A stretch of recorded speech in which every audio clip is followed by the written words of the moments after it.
This is your boy Sherry Speaks, man. Before I get anything started, make sure you guys pound the like button, pound the subscribe button, pound the like subscribe buttons to my homeboys, Millaboy Gaming and Heemz Gaming, and also go ahead and follow their official Twitch accounts. I'll put the links to their official Twitch accounts in the description box below. And if you guys don't know who my homeboys are, and what they do gaming, they do live streaming. You might catch up over and kick some ass alongside them. They're great YouTubers, great content creators. Really great dudes overall, man. Those are just my homeboys, man. But let's get into Snowfall, Season 3, Episode 4, the game that moves as you play. And I gotta be honest with you, bro. So it's only be the fourth episode of this third. This episode had me shook because I thought we were gonna lose one of our prominent um, male characters, man. Dominant male characters in the show. And I'm referring to Jerome, who is Franklin's uncle, and who's Lulu's love of her life, her soulmate. If you guys don't know, man, Officer Wright and his squad of pigs against his against Officer Wright's I guess you could say his moral compass. Because I'm starting to see that I'm starting to realize that there's a huge internal conflict with Officer, I guess you can call him Sergeant Wright, and you saw that just when he was confronted by his daughter. And also, no. It was after they got done doing the raids, because we saw Franklin's dope house got raided, Fat Boy went down. One of the new leaders, they got ran down and arrested, but none of them snitched. But one of the guys that was in the dope house, he must have said something, because the way he was looking, bro, he squealed. Excuse me. And also, as I mentioned, we almost lost Jerome. And I say that because his house got raided as well. He was making love to his wife Lulu, to in a very funny way, actually. I say a funny way because they're listening to Michael McDonald. I keep forgetting. Like, that stuff is hilarious to me. Like, the track was just funny to me. But they're making love and whatnot. The cops swarmed in.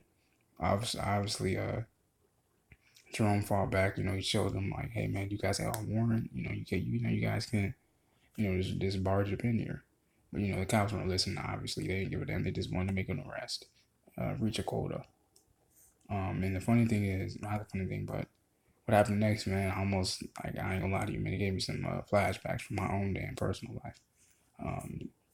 Jerome, he hit one of the damn cops with a clean, and I mean clean, 3-piece. They started jumping pretty much, and I damn near killed him. And I thought that he did kill him. We see one of the cops is holding Lulu's face in that way she can see her man almost be fucking beat to death. I don't think the man is dead because, Lulu got out. There was no word on Jerome or what his condition was. So Franklin tasked his attorney with finding out where he is. That's his top priority. But then also, Franklin, he went out with Leon. They kicked it. Went to the roller rink. Nah, see, the thing is, I didn't know that Franklin didn't know how to skate. So seeing him up on that skater rink, looking like a freaking baby fawn, was hilarious to me. Mel teaching him how to skate and things of that nature. They handled business. Leon handled his business in the skater rink. Now, mind you, Mel, she shaded my boy Franklin pretty much in the very beginning. But he made it up to her. My thing is, I didn't like the fact that Mel did the rock, right in front of Franklin. Even Franklin was like, hey, man, what are you doing? He's getting ready to, stop her and whatnot. And like I said before in my previous videos, Mel is the one thing in Franklin's life, aside from his mother, that's pure, that kind of like ties him to his former life. And that was just, that's just something, And we see Mel, handling herself at the shooting range with her father. She said, hey, I heard about what happened to Jerome. And, he was just like, look, Dad, I thought you said you became a police officer to protect our people. And that really struck a chord with Sergeant Wright because, like I said, alluded to before in the very beginning of this video, after they got done with the raids, his partner came up to him and said, hey, man, good job. Can't believe that you still live around with those hoodlums or those monkeys, as he said. Oh man, I can't believe you still do that. You see Officer Wright kind of like do like this with his head, like, what the hell? What did you just say? You can see him wanting to say something because, you know, at the end of the day, he is a black man. But at the same time, like I said, he has to shut that off because his career as a police officer, you know, is of a higher standard on a whole other plateau than him being a black man. Because, you know, I'm pretty sure Officer Wright knows as being a former uh, hood dude. Like, look, they don't give a damn about us. Like, us being black, they don't give a fuck about that. They never will. So, pretty much what I'm saying is Officer Wright's internal conflict is the badge versus the man. You know, and he's always put the badge ahead of the man. You know, and I'm glad that Mel reminded him of that.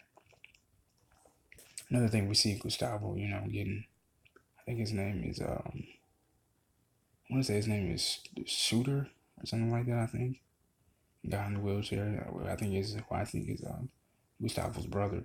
And he says, "Look, man, I'm gonna give you this money. I need you to go down to San Diego, build a house, get a house, and start over." Now the guy, his brother, thinks that it's a trap. He's like, "No, that's not it, man. I need you to just get out of here, man, and start it over." You know, and that's what the money was for. Because mind you, you know, Gustavo goes to his grandmother after, you know, him and Teddy take care of the dead DEA agent, which I think is having an effect on Teddy, you know, because he goes to her house, he finds the drugs, and he hears a voice message from her mother saying, "Hey, I can't wait for you to see your dad again." And she sees the picture, and her mother looks almost like Lucia's mother, as if they could actually be related somehow.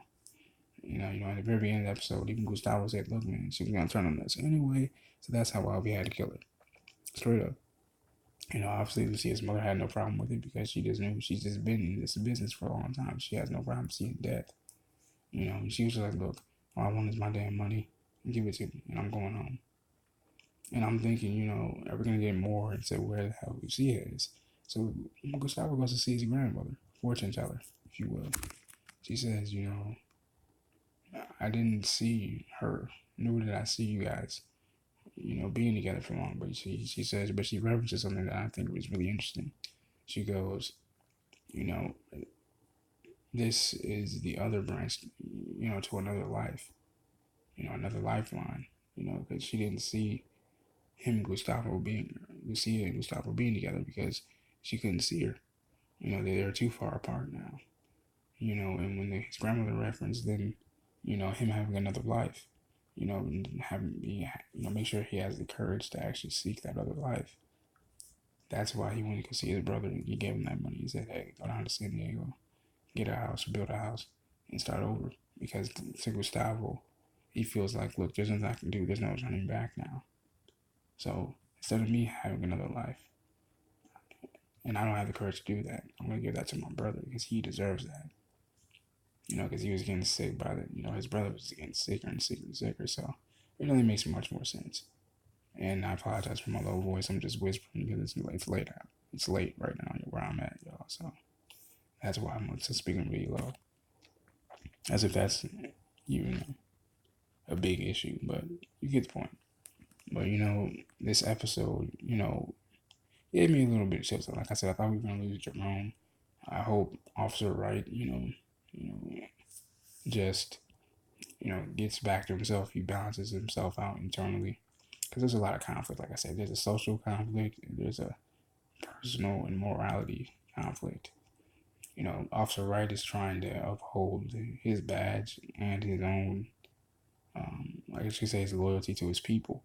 Because that's what he swore and that's what he promised his own daughter. His daughter had to remind him of that tonight. You know, and seeing Jerome, you know, go back to the house and shit like that, Lulu's not having it. So seeing Mel, Officer Wright's daughter, she's like, "No, you need to get the fuck up out of here." You know, even Mel was like, "Look, I mean, I'm sorry that what happened to Jerome, but you guys provoked him. You can't do it that way." Even Alton, you know, Frank's father was like, "Look, as a, you know, background of the Panther, we had to look at what's the word I'm looking for? The propalities.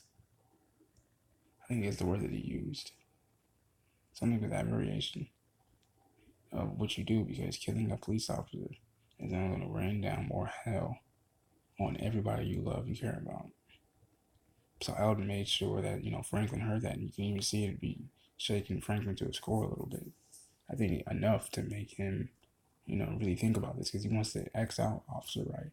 At the same time, he has to think, well, that's Mel's father. He loves Mel. In fact, he even told Mel, get the fuck up out of here before, get the fuck out of my damn face before I bring her back out here. So then I think that kind of drives another wedge between the two of them. It might be the nail in the coffin, I don't know.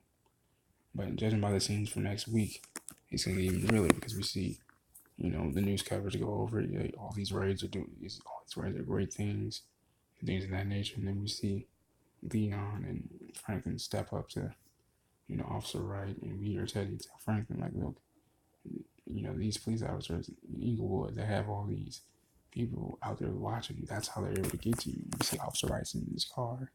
And I'm starting to think that, Wright might just kill, Leon, or he might just try to scare Franklin one more time. And I think that's what that is. But we'll see what happens, man. This has been your boy, Heemz Speaks. Peace and love.